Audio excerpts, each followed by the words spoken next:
Chapter 9. Understanding why we fast in Islam. If you ask the Muslim in the street why we fast, the most common reasons they give are that it helps us to remember our blessings and to sympathize with people who do not have food to eat. Oh, and because the Prophet, peace be upon him, used to do it, and it is one of the pillars of Islam. Beyond that, knowledge gets a bit sketchy. So what is the Islamic idea of fasting actually about? Fasting helps us to sympathize with the poor. Sure, that's one of the reasons, but not through suffering as such. And neither is it the main reason. This is a common mistake which needs addressing right away. Empathy is feeling like others do, and sympathy is understanding their situation and having compassion for it. Both empathy and sympathy are gained by reflecting more deeply on the plight of the person you're thinking about, and by reckoning with what they have compared to what we have. In other words, fasting is a consideration of our gratitude to Allah. Do we realize that Allah's provisions are merely lent to us? And part of our test on earth is to see if we actually think about those who He has not given the same provision. Do we hoard what we have, or see the greater wisdom in passing it on to others? So we gain empathy and insight by focusing on the true connectedness of all fortunate and unfortunate people, enhancing our gratitude for Allah's provision, and then deciding to pass on such provision because it was never ours in the first place. These things require thought and reflection on our part, but not suffering as such. This method stays with us. The memories become written on our hearts. It's a calm and reflective way of understanding. If, on the other hand, we were to only sympathize with the poor through suffering ourselves, suffering is a mere temporary emotion. Again, coming mostly from the nafs. Suffering has some benefit in the short term, but emotions are quickly forgotten after they're relieved. Besides which, suffering is not guaranteed to grow empathy at all. It could equally breed resentment and greed on our part, making us all the more anxious to hoard food and treasure it for ourselves. So fasting is not about suffering and resenting a lack of food. If it is approached properly, hunger is really not an issue at all. In fact, people who fast the right way actually feel less hungry the longer they do it.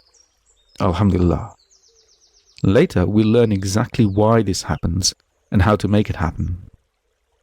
And fasting certainly isn't about putting your health at risk while going about your day, by becoming dehydrated or losing your mental sharpness. Again, if it's done correctly, there are 1,000 very real benefits to fasting that go far beyond the apparent calorie control, and there are additional benefits on mental functioning, on emotional stability, and resistance to disease. Again, borne out by very clear scientific data. What we eat and how we eat sits on top of another layer of guidance on how to conduct ourselves during fasting and in life in general. So the Islamic approach is in place all the time, well before and after Ramadan, and fasting outside Ramadan too. Ramadan is actually a time when we concentrate on the fasting as a means to gaining closeness to Allah. It is a period of spiritual stock-taking. It's not so much a boot camp as we have come to treat it, but it's a yearly sanctuary for the mind and body. In Ramadan, we're told to make specific time to focus on several things. To reflect more deeply on our spiritual life, trying to get deeper into connecting with Allah, and spending more time in gratitude and service to our spiritual path. To regain the quieter, more gentle strengths which get drowned out by the noise of everyday living. To refrain from any behavior which is excessive or intense. To learn moderation, grace, and modesty to re-examine our behavior, refraining from excess and from habits which creep up on us, cutting those out.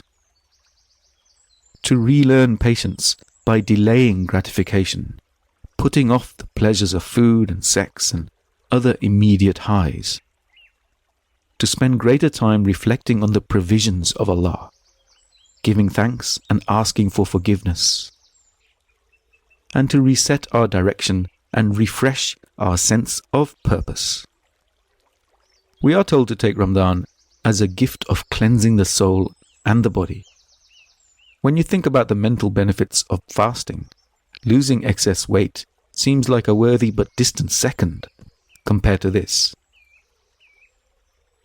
But what about the times outside Ramadan? Well, the point of all these exercises in Ramadan is so that we can find them easier to do outside Ramadan. Learn moderation, learn good conduct. Islam advocates for fasting twice a week, ideally on Mondays and Thursdays, following the Prophet's advice. During those times, we should also reflect on our conduct and behavior as we do in Ramadan. Could it be that applying the full rules of fasting twice a week, observing the guidance on moderation, reflection, and so on, will improve our sense of fulfillment and well-being? Well, the answer is obvious. Of course it will. So this 2 days per week pattern happens to coincide with the most popular of the secular fasting methods, and they call it the 5-2 diet, meaning eating normally for 5 days and fasting for 2 days of the week.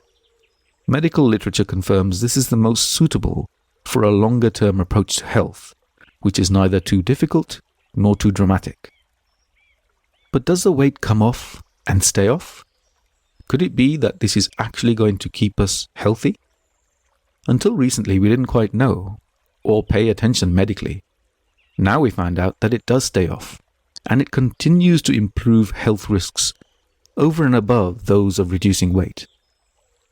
There are yet more benefits, which happen in the world around us as a result of the choices we make. On matters of health and food, Islam considers the whole system. We start by asking, where did the food come from? Was the earth harmed in making it? Is the process wasteful?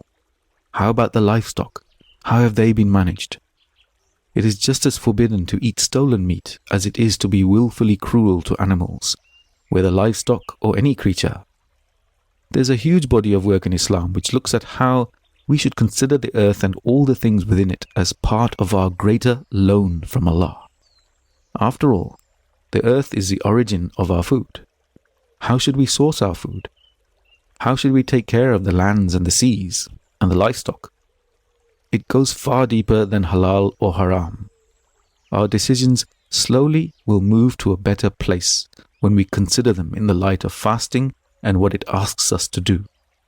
We consider everything from what we have on our shopping list to how we share things with others, or how we care for the environment. Interestingly, it turns out that the food raised in a more TAYYIB way actually contains ingredients more conducive to our good health. Animals literally have better quality meat and fat, and the plants are more robust and freer from microtoxins and deficiencies from artificial overfarming. And as we learn, the fasting process directly combats our risk of cancer by initiating a series of processes which the body uses to scavenge extra chemicals and extra waste substances, cleaning the body up in effect. We'll look at this later. End of chapter.